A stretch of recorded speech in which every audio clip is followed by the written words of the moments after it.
The truth about happiness is unromantic, inconvenient, and wonderfully liberating. You will never catch it by chasing it. The more tightly you grip the butterfly, the faster the dust of its wings vanishes into your fingers. Happiness is not a trophy on the mantel shelf of your life. It is the warmth of the hearth you forgot you were standing beside. The whole game of searching for it out there, in accomplishment, in admiration, in a newer coat for the same old ego, is a beautiful mistake, because what you seek is not an object at all, but the very space of awareness in which objects appear. I say this plainly, like striking a bell at dawn. Happiness comes from within, not as a possession, but as the quality of your looking. When your attention is no longer fixated on getting somewhere else, it discovers it was already home.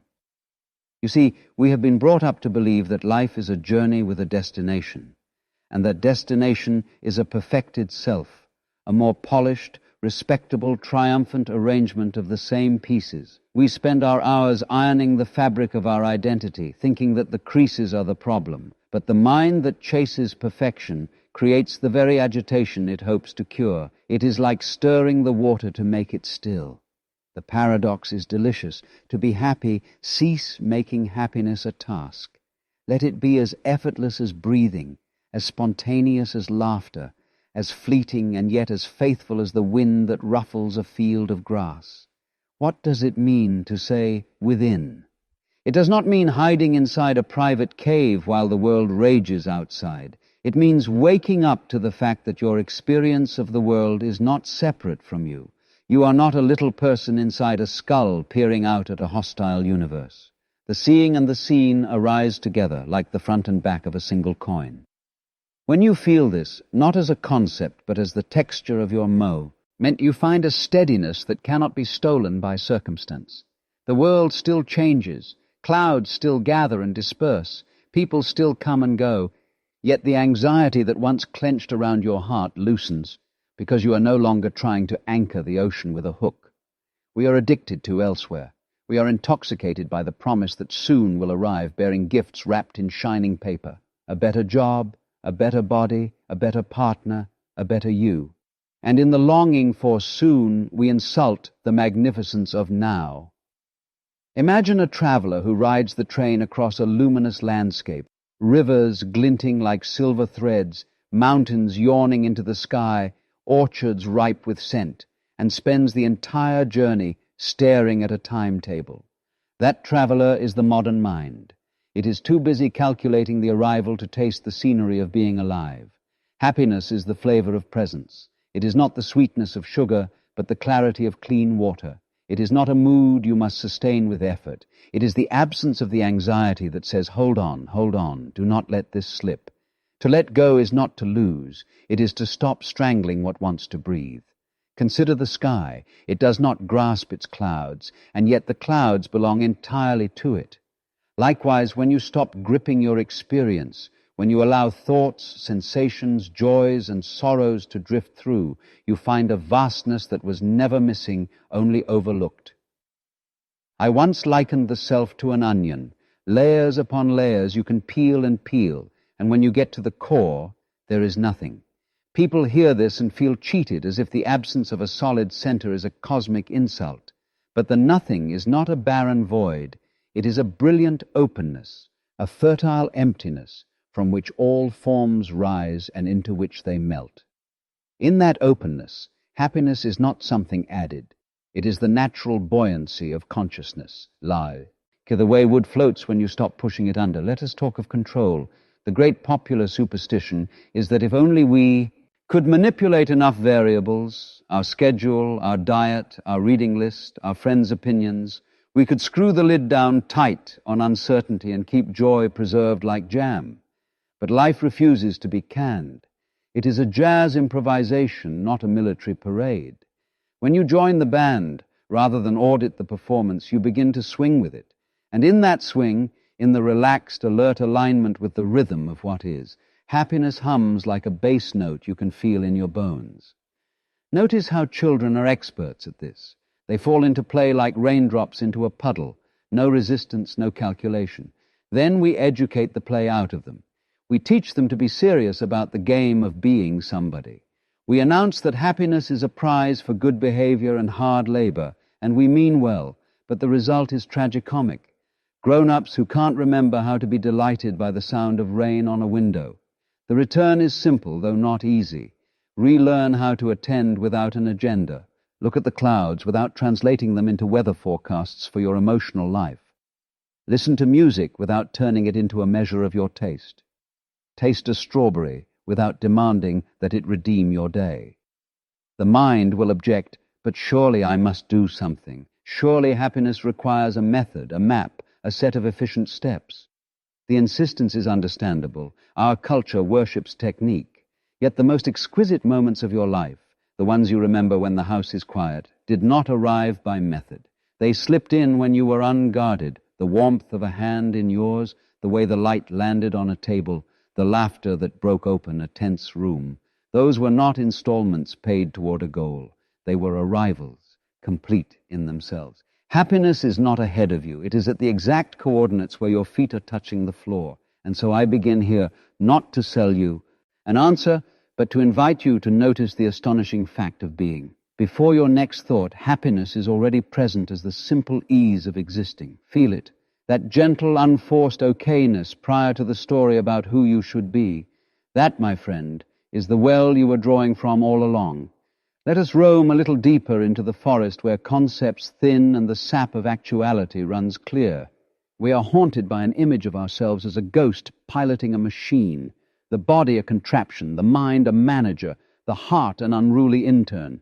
This split breeds chronic tension, a driver and a driven, a controller and the controlled. But what if the driver and the carriage are the same flowing event, the breath, the thought, the heartbeat, the glimmer of attention, one continuous dance of the universe doing what it does? When you glimpse this, the war inside you loses its armies. Happiness is the ceasefire that happens by seeing there was one organism all along. People say, but pain exists, sorrow exists. Are you advocating denial? Not at all. To insist that happiness comes from within is not to delete darkness. It is to discover the lamp that makes darkness visible.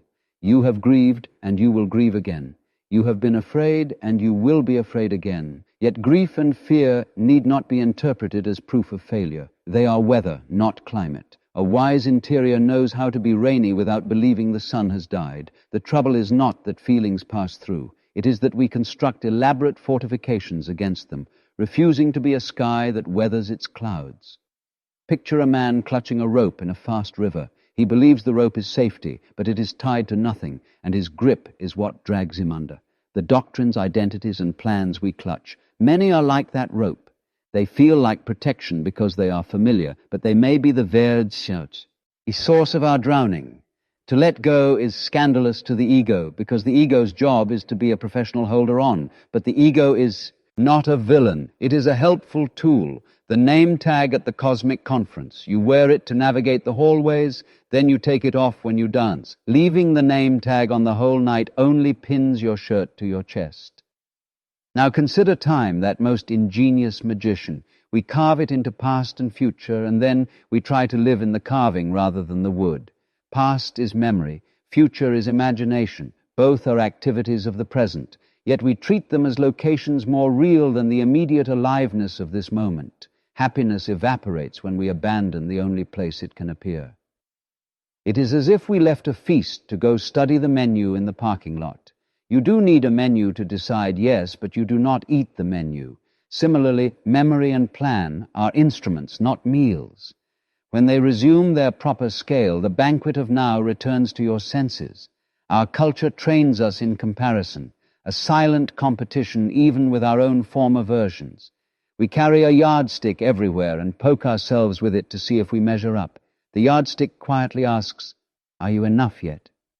And the heart, poor thing, tries to answer with achievements, with purchases, with performances. But enoughness is not a number. It is a recognition. It is the sudden relaxation when you realize the ocean was never asking a wave to justify itself. The wave's very being is the ocean's expression. In that recognition, you stop being an employee of your self-image and remember you are the movement of life itself. Let me tell you a small story. A monk once tended a garden behind a monastery wall. Nothing exotic, just parsley, mint, a few brave tomatoes. Townspeople would peer over the wall and criticize his technique. Too much water, not enough shade, wrong season. He nodded to each and continued. The harvest came, humble and fragrant. Asked how he ignored the barrage, he said, "I listened as if to birds." Opinions are birds. They sing, they pass, they are not the soil. Happiness grows when you discover that your inner garden does not need constant permission from passing flocks. We must also speak of desire, that shimmering engine. Desire is not the enemy. It is the way life leans forward, the way the seed yearns for the sun. But when desire becomes demand, when wanting hardens into must, we are shackled again. Play with the feeling of wanting the way a musician plays with tension and release. Let desire be a melody, not a verdict. If you listen closely, you will hear that beneath wanting lies life's love affair with itself. Curiosity, movement, exploration. And when a desire is thwarted, notice that the aliveness you sought through it is already present as the very energy of your noticing. There is a curious embarrassment that arises when you realize you have been running in a circle around your own house. You laugh.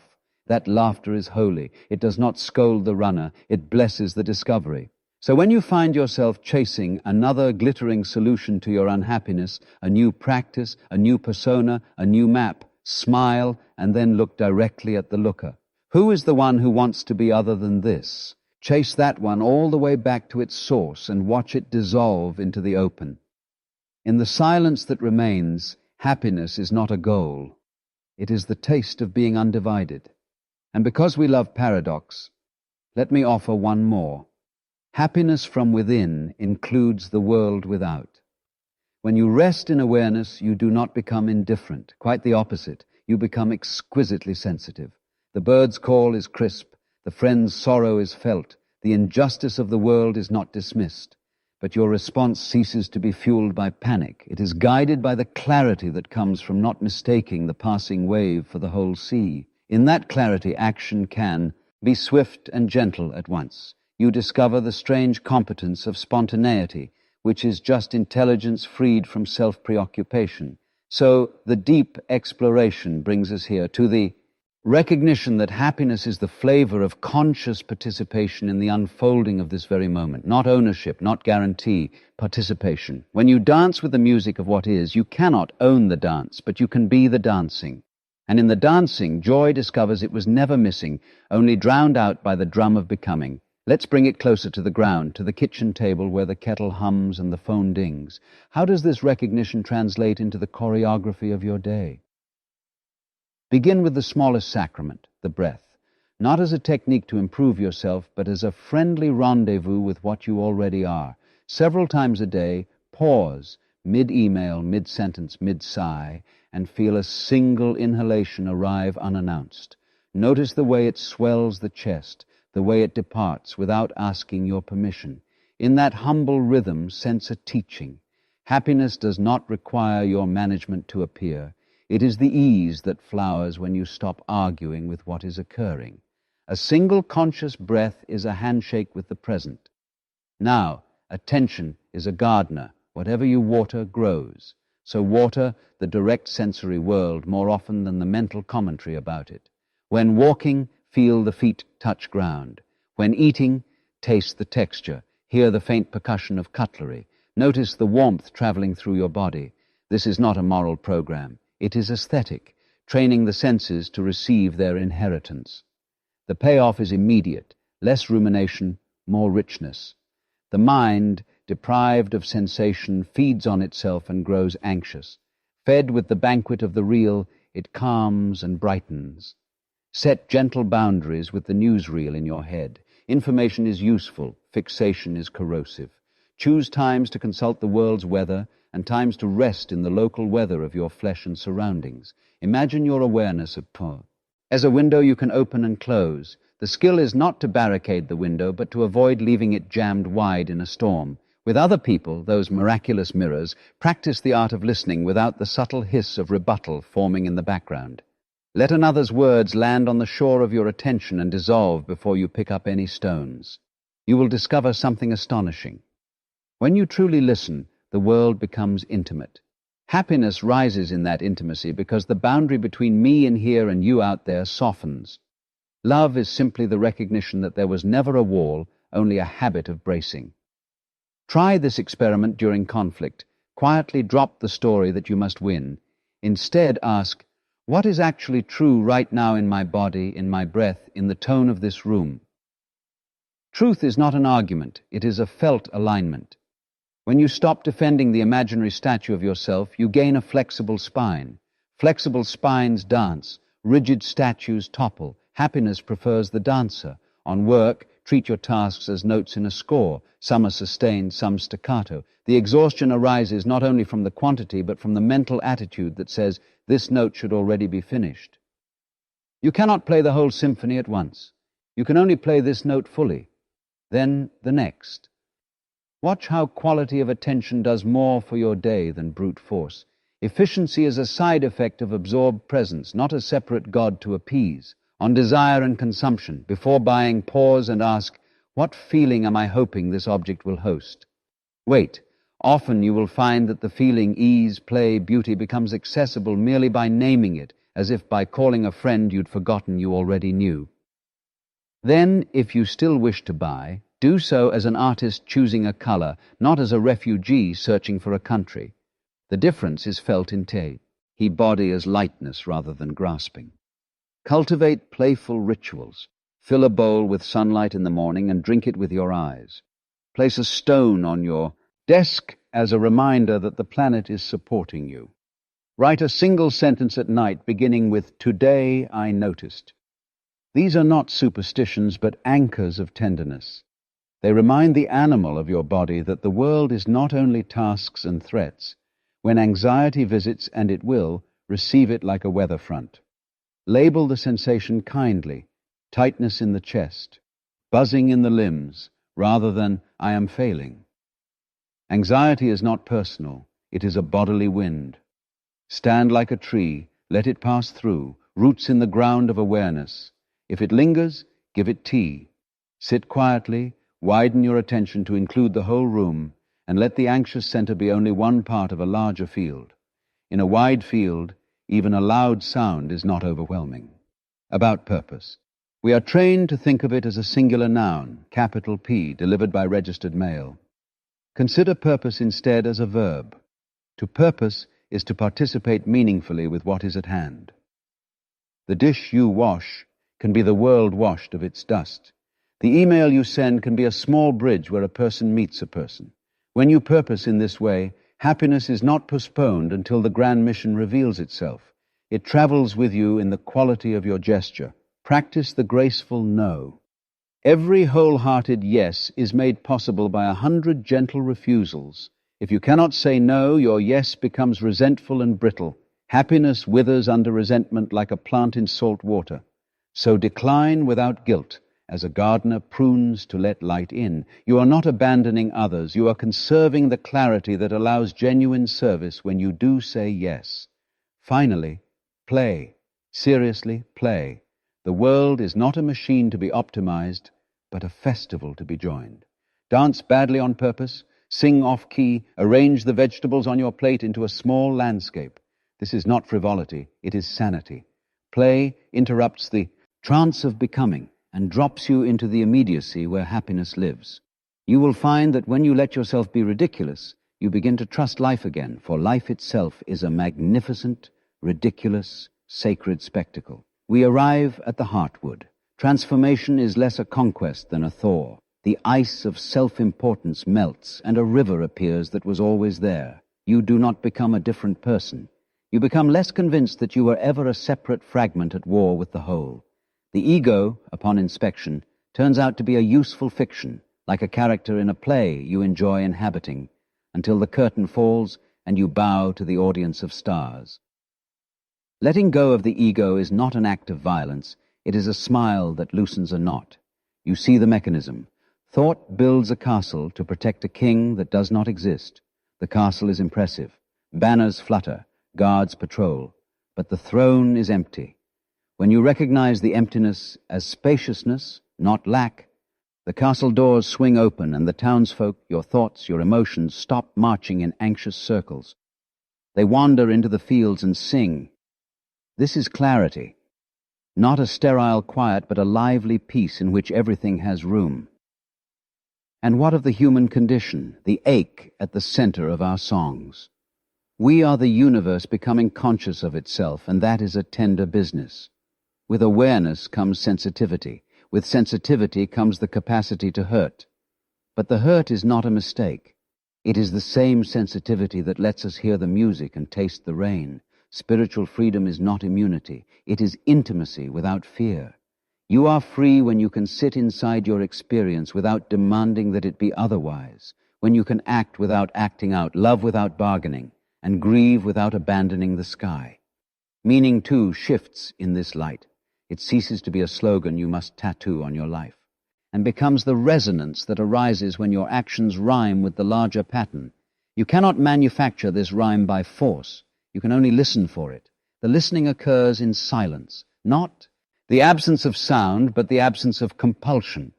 When you are quiet enough inside, you sense where the current moves, and you stop paddling against it for the thrill of being heroic. You participate. That participation tastes like gratitude, which is happiness in motion. Now the old habit will return, the familiar itch to evaluate. Am I enlightened yet? That question is a boomerang. Throw it, and it hits you on the back of the head. Better to ask, what is here when I don't measure? Immediately the air brightens, the eyes soften, the room steps closer.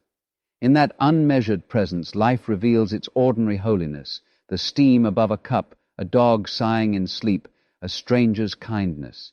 You do not need to manufacture wonder. You need only stop bracing against it.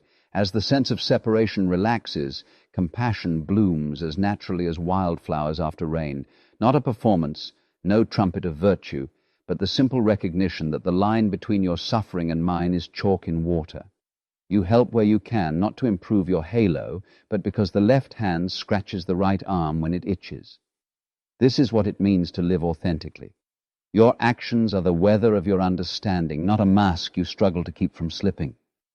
There is also courage here, the quiet kind, the courage to not know, to step into the next hour without a story strong-arming it into compliance, to admit that life is improvisation and to trust the band.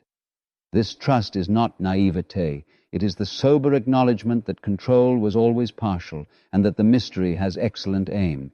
It keeps delivering exactly what educates the heart, even when the lessons feel rude.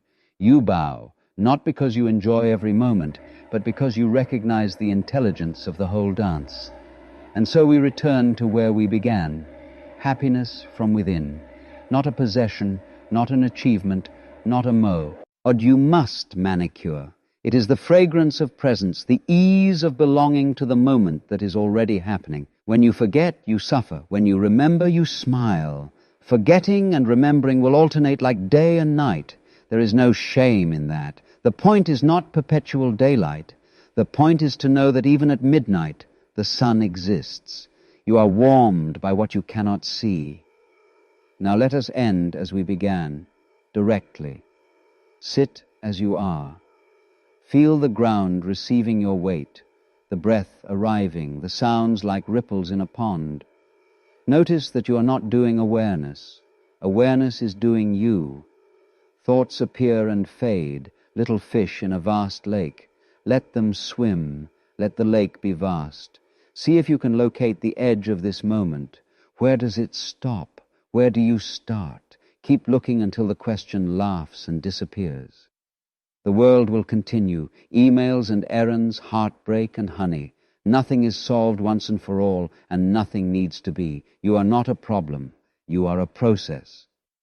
Attend to the process with affection, and happiness will visit not as a guest, but as the household's own warmth. If doubt arrives, seat it by the fire. If joy arrives, let it kick off its shoes. Host them both without keeping score. And when you step outside, perhaps tonight, look up. The sky has always been teaching this, limitless, unembarrassed, full of room for clouds and stars together.